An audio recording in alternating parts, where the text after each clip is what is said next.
بلندی درجات کے لیے رحم اللہ من قرأ سورة الفاتحة بسم اللہ الرحمن الرحیم الحمد للہ رب العالمین الرحمن الرحیم مالک یوم الدین ایاک نعبد و ایاک نستعین اهدنا الصراط المستقیم صراط الذین انعمت علیہم غیر المغضوب علیہم ولا الضالین بسم اللہ الرحمن الرحیم قل هو الله أحد الله الصمد لم يلد ولم يولد ولم يكن له كفوا أحد بسم الله الرحمن الرحيم قل هو الله أحد الله الصمد لم يلد ولم يولد ولم يكن له كفوا أحد بسم الله الرحمن الرحيم قل هو الله أحد الله الصمد لم يلد ولم يولد ولم يكن له كفوا أحد اللهم اغفر للمؤمنين والمؤمنات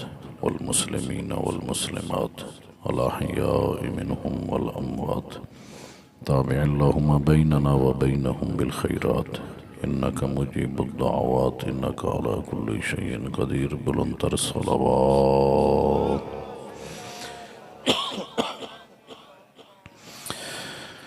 رب اشرح لي صدري ويسر لي أمري واحلل عقدة من لساني يفقهوا قولي أعوذ بالله من الشيطان الرجيم بسم الله الرحمن الرحيم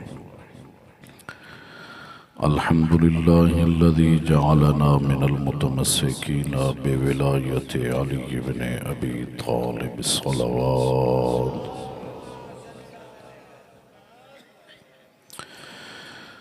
الصلاة والسلام على النبي الأمي القرشي الأبطاحي المكي المدني محبوب إله العالمين سيدنا ونبينا وحبيب قلوبنا وطبيب نفوسنا واقتدانا أعني العبد المؤيد الرسول المصدد المصطفى الأمجد محبوب إله العالمين أبا القاسم محمد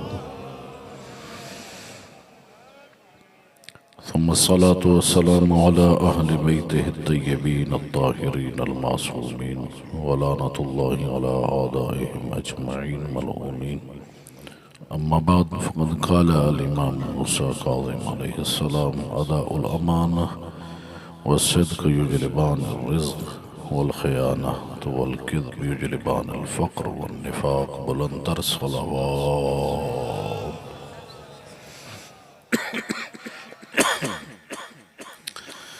دعا ہے خالق کائنات مرحوم سید زادہ کے درجات بلند فرمائے پروردگار عالم ان کے لواحقین کو صبر جمیل اجر جزیل عطا فرمائے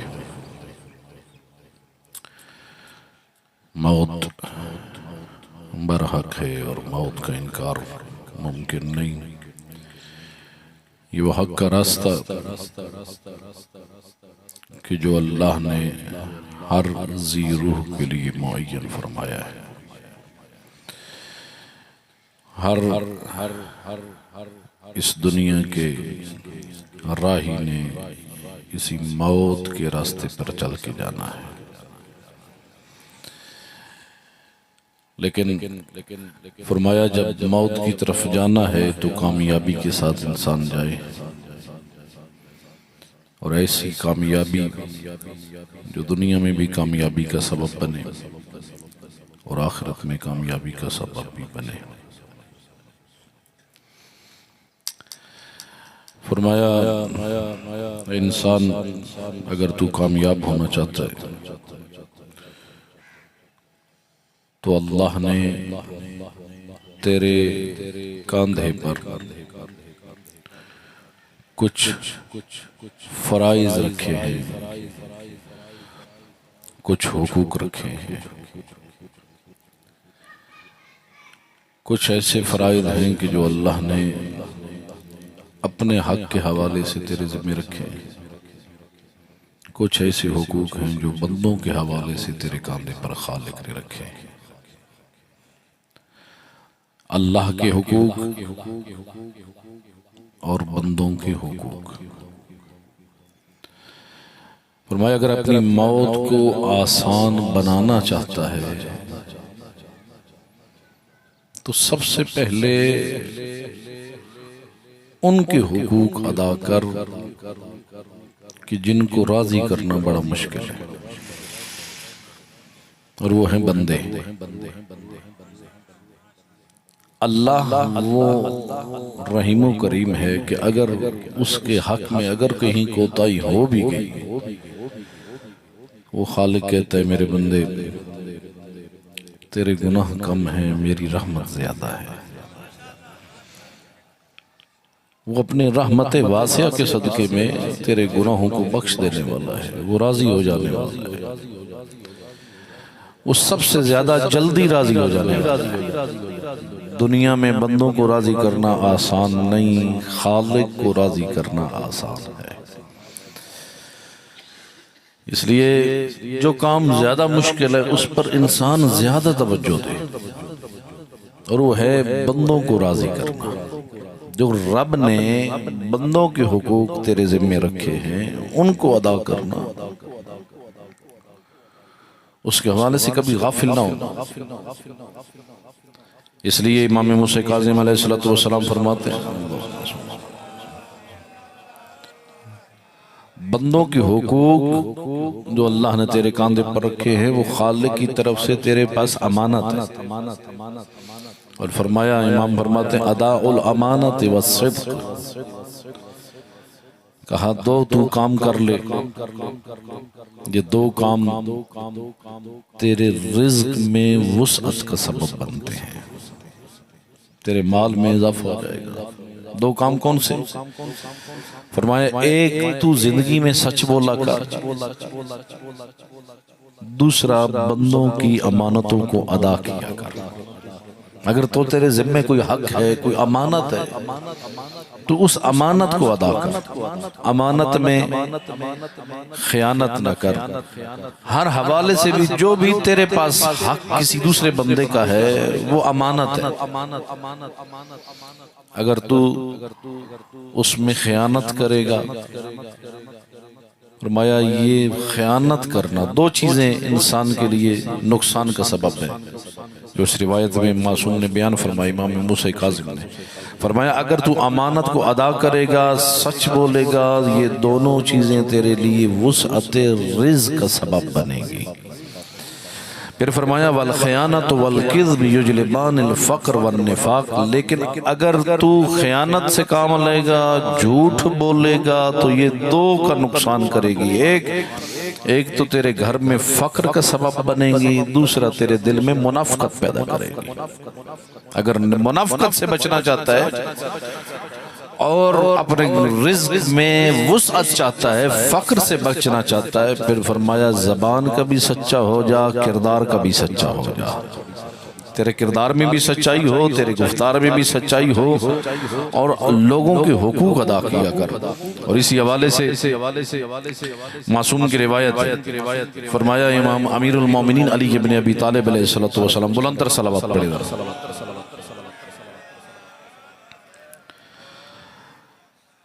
فرمایا کہ امانتوں کو ادا کرنا اتنا ضروری ہے، اتنا ضروری ہے کہ امیر کائنات فرماتے ہیں عد الامانہ، امانتوں کو ادا کر، ولو الی قاتل ولد الانبیاء، اگرچہ اگر کسی انبیاء کی اولاد کے قاتل کی بھی امانت تیرے پاس پڑی ہے تو اس میں خیانت نہ کرنا۔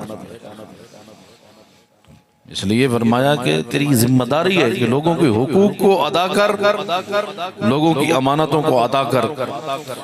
اور امیر کائنات امیر المومنین علی بن ابی طالب علیہ السلام ایک اور مقام پر فرماتے ہیں، فرمایا اربع من اعطیہن فقد اعطى خیر الدنیا والآخرہ، فرمایا جس بندے نے بھی یہ چار چیزیں اپنے واجب ادا کیے، پروردگار نے اسے دنیا اور آخرت کی خیر عطا فرما دی۔ دنیا کی بھی بھلائی ایسا عطا فرمائی، آخرت کی بھی، یعنی دنیا بھی کامیابی وہ لے گیا، آخرت میں بھی کامیاب ہو گیا۔ وہ کون سی؟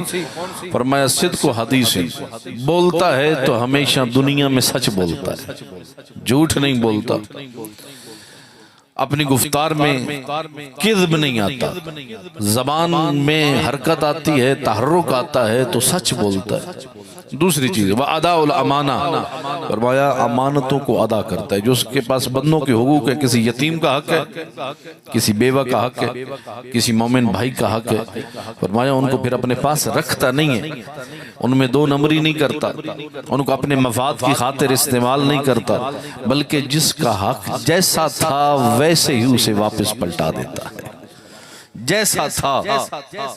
اگر اس کو اپنے مفاد کے لیے استعمال کرے گا تو پھر وہ ویسا نہیں پلٹا رہا، وہ خیانت کر رہا ہے۔ فرمایا جیسا حق تھا ویسے ہی حق کو اسے واپس پلٹا دیتا ہے۔ اگر کسی مومن کی حوالے سے، کسی بندے کے عیب کے حوالے سے کسی کے پاس کوئی راز ہے تو وہ بھی امانت ہے۔ امانتوں کی کئی شکلیں موجود ہیں انسان کے پاس، کوئی ذمہ داری ہے انسان کے پاس تو وہ بھی امانت ہے۔ اگر کوئی بندہ منصب پر ہے تو وہ بھی امانت ہے۔ اگر کسی کے پاس کوئی مومن دوسرے بندے کے پاس کوئی پیسہ یا رکھ جاتا ہے تو وہ بھی امانت ہے۔ اگر بندہ کوئی تاجر ہے، تجارت کر رہے اور لوگوں کے حقوق کو ادا کرتا ہے تو وہ بھی امانتیں ادا کرتا ہے۔ فرمایا ہر بندہ ہی امانتیں ادا کرتا ہے، اور جو بندہ امانتوں میں خیانت کرے گا پروردگار اسے دنیا میں بھی فقر و فاقے کا وہ مستحق ٹھہرے گا اور آخرت میں بھی ناکام ہوگا۔ لیکن اگر جو بندہ دنیا میں بھی کامیاب ہونا چاہتا ہے، آخرت میں بھی کامیاب ہونا چاہتا ہے، فرمایا وہ زبان کی سچائی بھی لے کے آئے، بندوں کے امانتوں کو بھی ادا کرے، اور پھر اگلا جملہ فرمایا وَعِفَّةُ بَطَنٍ، اپنے پیٹ کو حرام سے پاکیزہ بنائے، اپنے پیٹ میں حرام لقمہ نہ لے جائے۔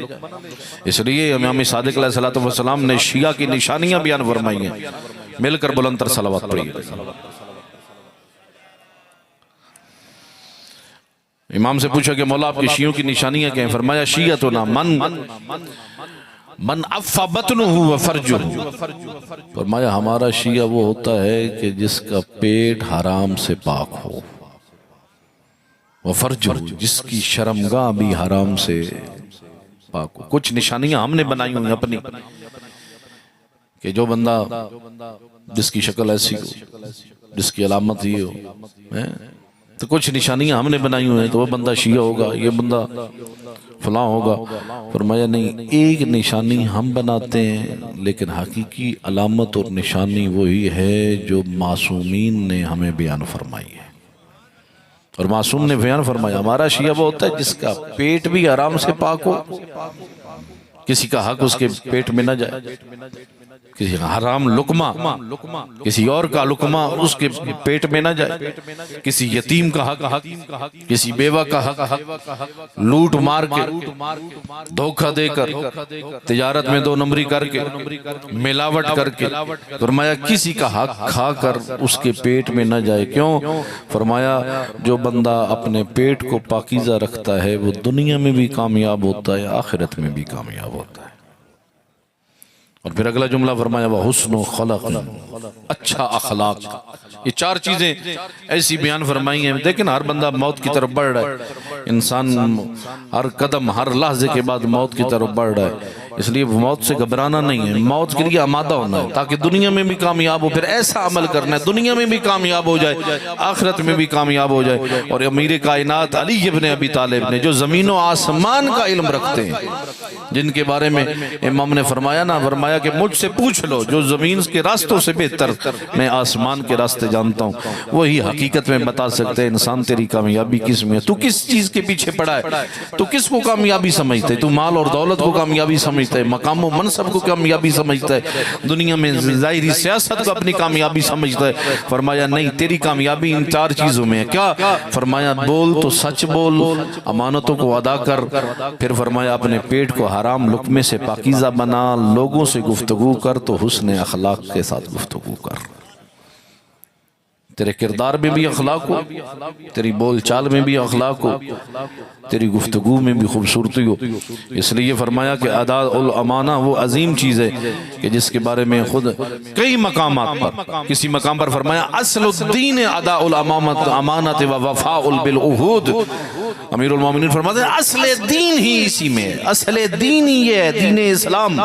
ہم نے دین کو محدود کر دیا چند تسبیحات تک، یہ تسبیح پڑھ لے، صبح یہ پڑھ لیں، شام کو یہ پڑھ لے، دن کو یہ پڑھ لے، یہ چند ورد ہیں کہ اس کو ورد کر لے تو بس تم دیندار بن گئے۔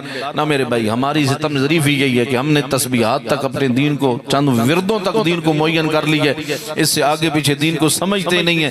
لیکن امیر کائنات نے فرمایا دین انہی دو چیزوں میں خالق نے محدود کر دیا ہے، ایک تو یہ ہے اداء الامانہ، جو تیرے ذمے ہے اس کو ادا کر، امانتوں کو ادا کر، والوفاء بالعہود، وعدوں کو پورا کر۔ ایک شخص آیا نا امام کے پاس، آ کر پوچھتا کہ مولا مومن کی نشانی کیا ہے، کیا مومن نماز چھوڑ سکتا ہے؟ امام نے فرمایا ہاں ممکن ہے، کسی عذر کی وجہ سے، کسی بیماری کی وجہ سے، کسی غفلت اور کوتاہی۔ ایک بندہ نمازی ہے لیکن کسی غفلت کی وجہ سے نہیں پڑھ سکا، ممکن ہے، مومن ہے۔ مولا کیا مومن روزہ چھوڑ سکتا ہے؟ فرمایا ممکن ہے، کوئی مرض کی وجہ سے وہ روزہ چھوڑ جائے، کسی بیماری کی وجہ سے، کسی سفر کی وجہ سے، ممکن ہے کسی غفلت کی وجہ سے، انسان ہے آخر، خطاؤں کو پتلا ہے۔ مولا پھر بتائیے کہ مومن کی نشانیاں کیا ہیں؟ فرمایا مومن کبھی جھوٹ نہیں بولتا، مومن امانت کو ادا کرتا ہے، امانت میں خیانت نہیں کرتا۔ پھر فرمایا مومن وعدہ کرتا ہے تو وعدوں کو پورا کرتا ہے، والوفاء بالعہود، وعدہ کر کے پھر اس میں دو نمبری نہیں کرتا، پھر اس میں جھوٹ نہیں بولتا۔ اس لیے امام جعفر صادق علیہ السلام پر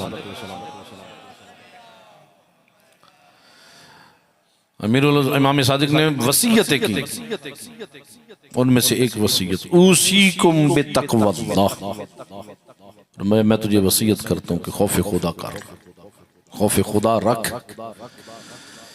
اپنی زندگی میں کامیابی چاہتا ہے تو خوف خدا زندگی کے ہر امر میں رکھ، ہر مرحلے میں، چاہے دنیا کو کوئی امر انجام دے رہا ہے، لوگوں کے ساتھ معاملات کر رہا ہے، کہیں سفر کر رہا ہے، تجارت کر رہا ہے، کسی ڈیوٹی کو، کسی ذمہ داری کو ادا کر رہا ہے، فرمایا ہر امر میں خوف خدا رکھ، تقوی الہی اپنے دل میں رکھ۔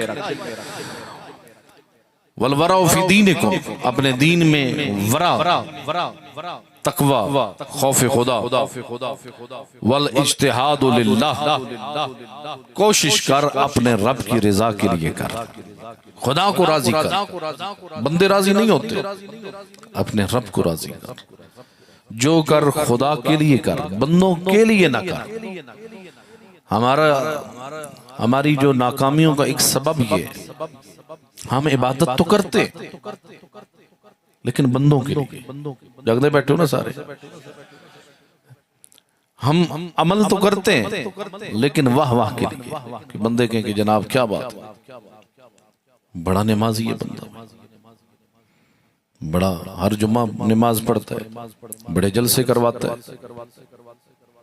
بہت بڑے لاکھوں روپے، کروڑوں روپے خرچ کرتا ہے واہ واہ کے لیے، لوگوں کی واہ واہ کے لیے۔ فرمایا نہیں، اگر تو خربوں روپے بھی خرچ کر دے واہ واہ کے لیے، یہ کوئی خرچ تیرے کام نہیں آئے گا، لیکن اگر چند روپے بھی خدا کے لیے کر،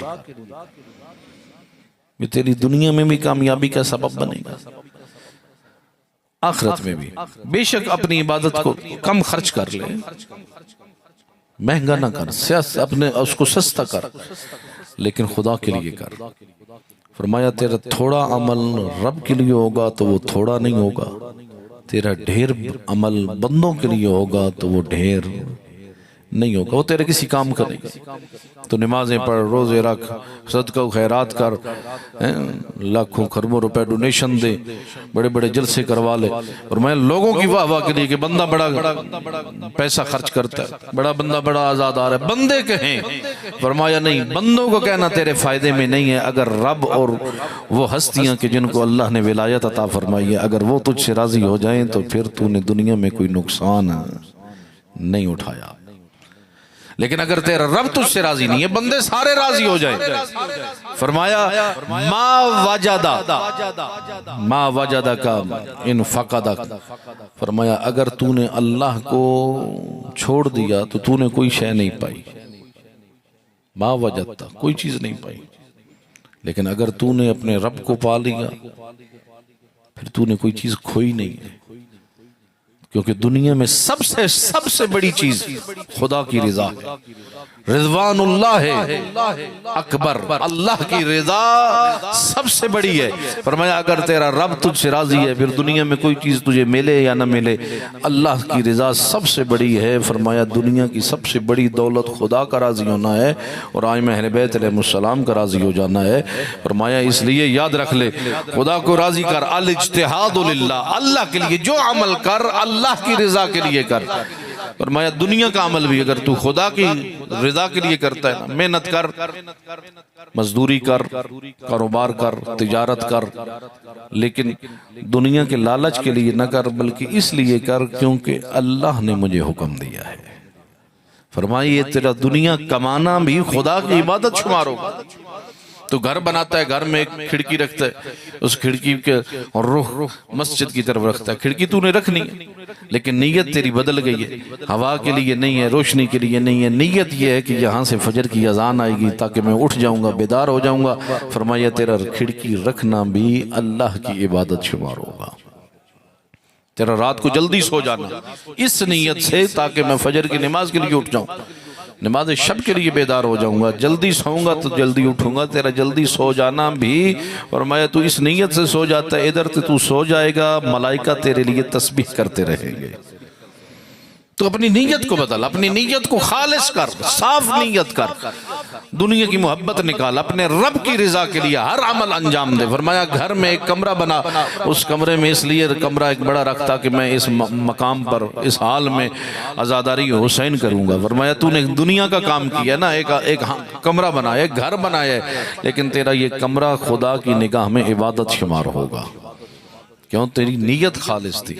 فرمایا اپنے ہر عمل میں کھانا کھانا بھی دنیا کا کام ہے.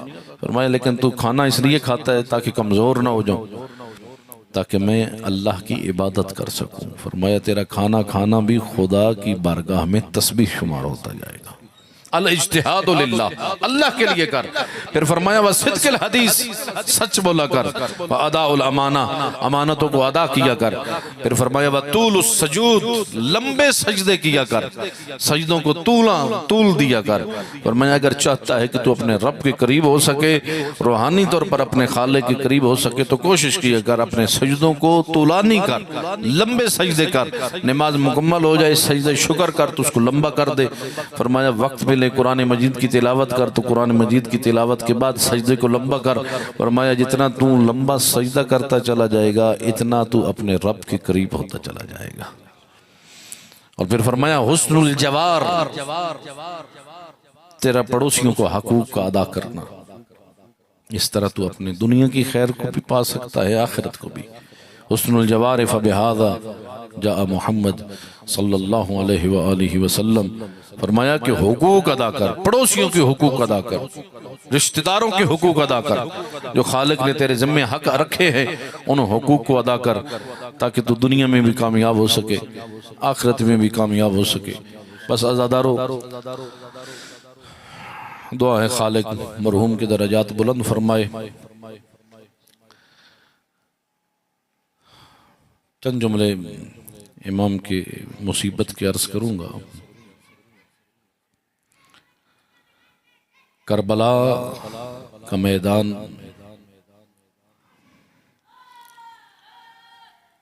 اور اصحاب جوان مقتل کی طرف جائے، اٹھا کر لانے والے آقا حسین اپنے کاندھوں پر اٹھا کر لاتے. لیکن جب جوان بھی شہید ہو گئے، جب اصحاب بھی قربان ہو گئے، آخری وقت ہے امام کا، بڑا مشکل ہے وداع. یہ وداع پڑھنا جناب علی اکبر کا وداع بڑا مشکل ہے، آقا حسین کا وداع بڑا مشکل ہے. علامہ مجلسی نے اپنی کتاب میں لکھا کہ میں نے خواب میں دیکھا کہ میں حرم امام حسین میں مجلس اعزاز سے خطاب کر رہا ہوں. ایک مرتبہ منبر پہ میں بیٹھوں، خواتین کی طرف سے ایک بوڑھی ضعیفہ خاتون آتی ہے اور آ کر کہا کہ اے مجلسی تجھے پتہ ہے آج تیری اس مجلس میں حسین کی ماں بھی آئی ہے؟ کہا اے مجلسی، حسین کی ماں چاہتی ہے کہ تو میرے حسین کا وداع پڑھ۔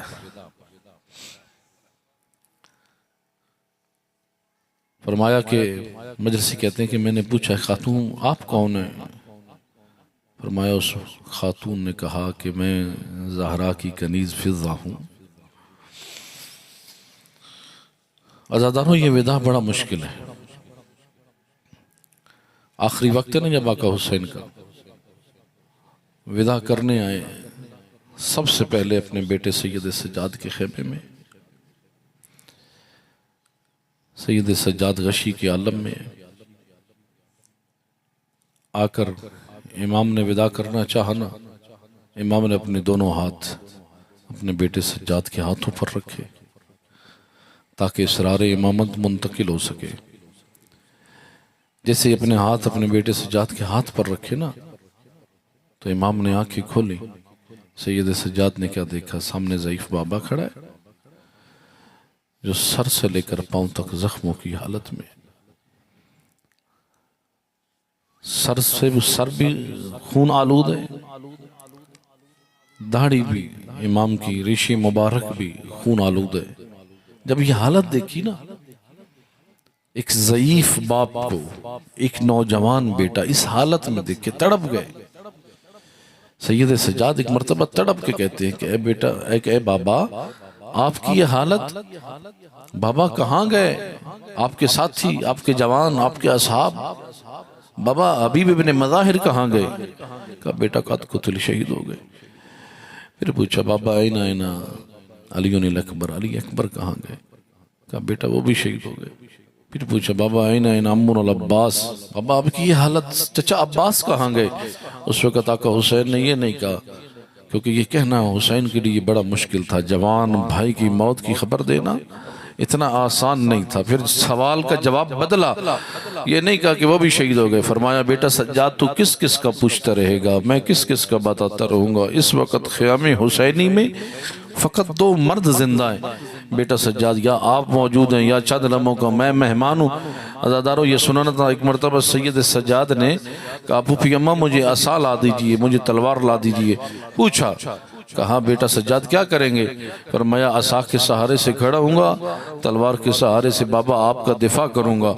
جب یہ سنا نا کہ دفاع کرنے کا نام سنا، اس وقت امام حسین نے فرمایا، کہا بیٹا سجاد یہ کربلا کا میدان تیرا میدان جہاد نہیں ہے، یہ میرا میدان جہاد ہے، تیرا میدان جہاد اس سے کہیں سخت ہے، تیرا میدان جہاد کوفہ کے بازار ہیں، شام کے دربار ہے۔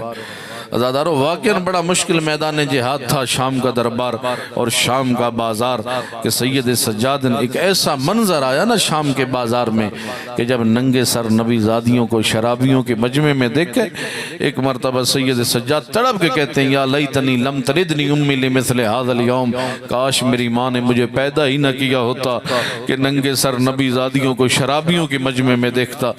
عزاداروں جیسی کہ وداع کیا نا، اس خیمے میں آئے ہیں، آقا زادی زینب علیہ موجود ہیں، آ کر بہنوں کو سلام کیا، یا زینب یا ام کلثوم یا رقیہ علیکن منی سلام۔ جب جانے لگے نا اس وقت ایک مرتبہ جملہ کہا ایتینی بثوب عتیق، بہن زینب ایک پھٹا ہوا لباس دیجئے۔ بی بی نے پوچھا کہ بھئی آپ کا لباس تو جنت سے آیا کرتا تھا، آج پھٹا ہوا لباس؟ تو امام نے فرمایا لکی لا یجرد بعد قتلی، بہن یہ کرائے کے قاتل ہے، مجھے ڈر ہے میری شہادت کے بعد میرے لباس کو اتار نہ لیا جائے۔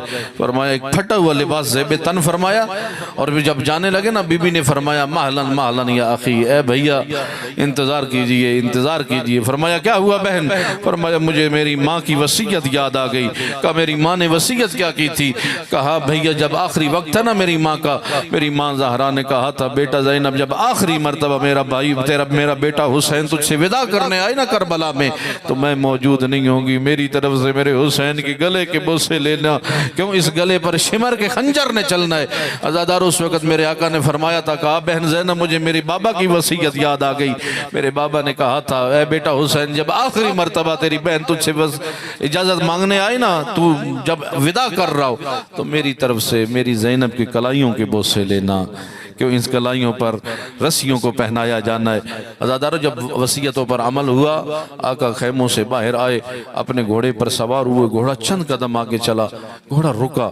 اس وقت امام نے فرمایا تھا میرے گھوڑے صبح سے میرے اصحاب مجھے چھوڑ کے چلے گئے، میرے جوان مجھے چھوڑ کے چلے گئے، اے گھوڑا کیا تو نے میرا ساتھ چھوڑ دیا؟ بے زبان جانور تھا، ایک مرتبہ اپنی گردن کو جھکا لیتا۔ امام نے کیا دیکھا؟ گھوڑے کی اگلی دونوں ٹانگوں کے ساتھ 4 سال کی بیٹی ہے اور جس کا نام سکینہ ہے۔ عزادارو امام نے جیسے یہ منظر دیکھا نا، پھر گھوڑے کی زین پر سنبھل نہیں پائے، ایک مرتبہ زمین پر آئے، اپنی سکینہ کو سینے سے لگایا، بوسے لیے۔ اس وقت کہا تھا بی بی نے کہا کہ بابا کہاں جا رہے ہیں؟ فرمایا بیٹا سکینہ تیرے لیے پانی لینے جا رہا ہوں۔ فرمایا بابا اب تیری سکینہ پیاسی نہیں ہے، بابا صبح سے جو جا رہا ہے نا واپس نہیں آ رہا، علی اکبر گئے واپس نہیں آئی، چچا عباس گئے واپس نہیں آئے، بابا اب تیری سکینہ کی پیاس ختم ہو گئی۔ اس وقت فرمایا تھا بیٹا سکینہ یہ مشیت پروردگار ہے، رائے خدا میں شہید ہو جاؤں۔ اس وقت بی بی نے فرمایا تھا، کہا بابا جب آپ مجھے اپنے سینے پر سلاتے تھے نا، ایک بات بتاتے تھے اور کہا کرتے تھے بیٹا سکینہ جتنا حق بیٹوں کا ہوتا ہے اتنا ہی حق بیٹیوں کا ہوتا ہے۔ بابا علی اکبر آپ کے بیٹے تھے، علی اصغر آپ کے بیٹے تھے، آپ کے ساتھ چلے گئے نا، بابا میں آپ کی بیٹی ہوں، میرے حصے میں کیا آیا؟ مقتل کے جملے امام نے خاک کربلا کی مٹھی بھری سکینہ کے سر پر ڈالی، کہا بیٹا سکینہ تیرے حصے میں یتیمی آئی ہے، بیٹا سکینہ تیرے حصے میں اسیری آئی ہے، میں کہوں گا میری آقا زادی آپ کے حصے میں شمر کے تماچے۔ الا لعنت اللہ علی القوم الظالمین وسیعلم الذین ظلموا ای منقلب ینقلبون۔